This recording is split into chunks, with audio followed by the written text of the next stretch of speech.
They're all gone, buried, dead. Their disciplic lineage has been completely broken.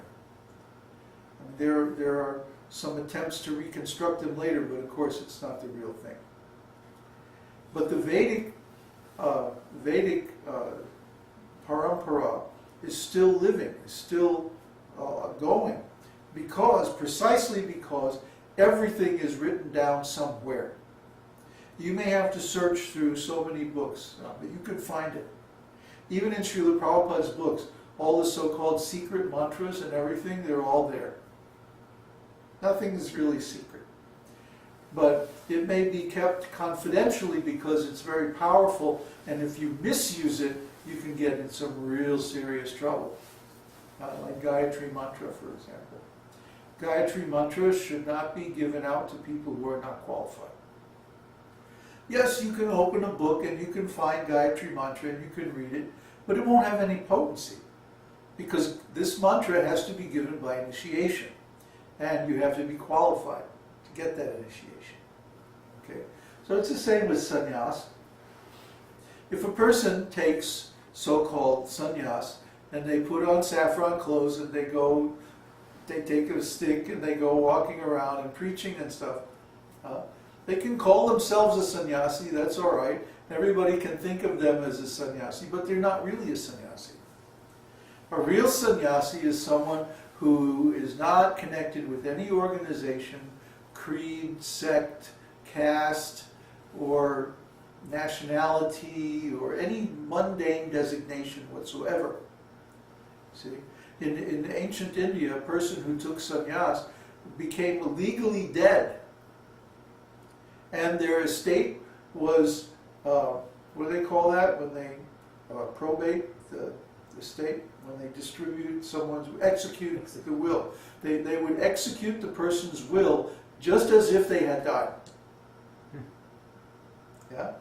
And then that person was not known anymore by their family name, and they had no more connection with family, and they would usually go to a different place and just preach and live as a sadhu from that point. So this is real sannyas. The Kutichak, what is this? Bahudak?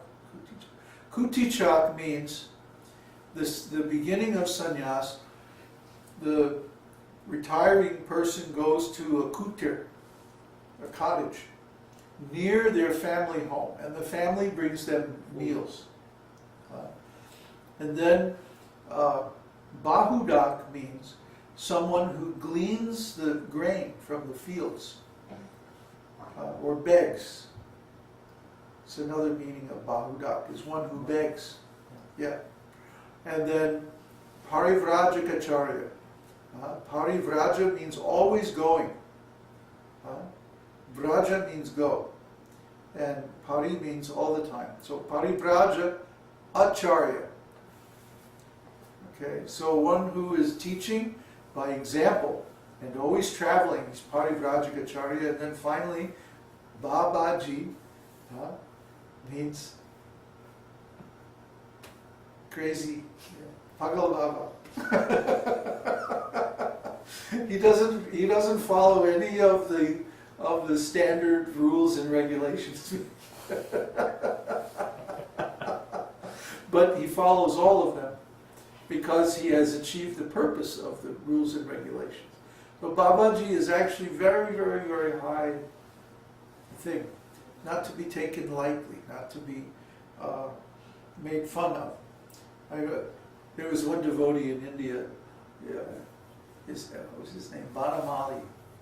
And he was like Banamali. He was like a little short guy, very thin, and really funny. I mean, he was always cracking jokes, always funny like that. And so he would call everybody, Baba, Babaji, the rickshaw wallet, everybody, Oh, Baba, nahi there. It's not here. Kuch malam nahi, Baba, you pagal, He was such a rascal. But he was funny. We used to laugh a lot. He was my assistant when we were booking Srila Prabhupada's venues, preaching venues. But anyway, we actually shouldn't misuse that term Babaji because, well, in Hindi it means like grandfather. Is it maternal or paternal? Both. Both, okay. And when, the American Indians have this term too, grandfather. And their idea is that the grandfather represents God. He's like the natural guru. Of course, we know the grandfather likes to spoil the kids, right? But he also gives them the benefit of his wisdom.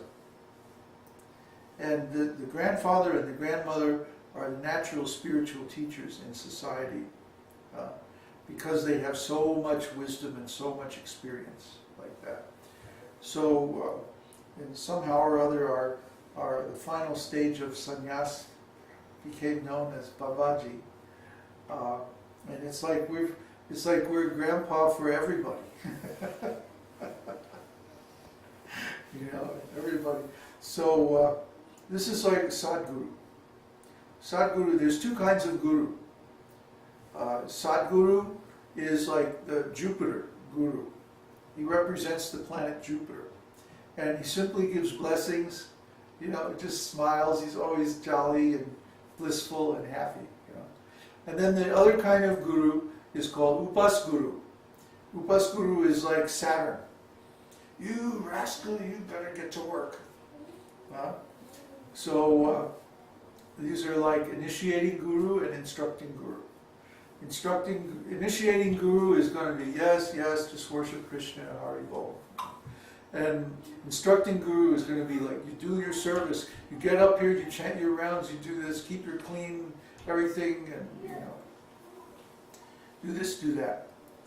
So in the temple, Srila Prabhupada created a position called Temple Commander, and this is Upasguru. So Babaji actually should be Sadguru, but the practical necessity, there's not so many gurus, so sometimes we have to be a little Upasguru. It's good, It's like if you have some rice and dal, then you put some cayenne and some pickle, and it makes it more tasty, right? But if you eat cayenne and pickle all by itself, it's too much. So a little bit of spice really helps, to digest these teachings. Because if we just bliss out, then what happens is we actually lose the ability to appreciate properly. If we're always in bliss, then we don't have anything to compare it to. This is why Sri Ishopanishad says that we should learn both sides. We should learn knowledge and nescience side by side. See? That way we can tell which is which. Otherwise we don't know, and we can be easily deceived. Like Srila Prabhupada, I think I told that every time he tried to get a temple property, the person would try to cheat him. But nobody was ever able to actually cheat Srila Prabhupada, although they could cheat his disciples. They could never deceive Srila Prabhupada. And one time one of the disciples made an observation about this, and Srila Prabhupada said, "Yes, I am Calcutta man." It's like if you can do business in Calcutta, you can do business anywhere. And we have in the States we have a saying like, "Yeah, I'm from New York." It's like you kidding? I'm from New York. Don't try to cheat me. I've seen it all. I know every game, every con. So also the spiritual master should be like that. Spiritual master means to be wise in the ways of the world, so that he cannot be cheated, he cannot be deceived. Still sometimes people will deceive, but often it's because we give too much mercy and they take advantage. So sometimes we have to be a little tough. And we're very selective about who we take on as a disciple or who we take on as a student. But this is the duty of a sannyasi. Sannyasi or Babaji, they have to take disciples and guide them and help them attain self-realization. Otherwise, who's going to do it? And how are they going to become self-realized? Who's going to show them? It's one thing to read books, then the practical application requires the personal guidance. So we have to have this ashram system. And the Babaji is the last stage in the varnashram system. Like that. So I hope that answered your question.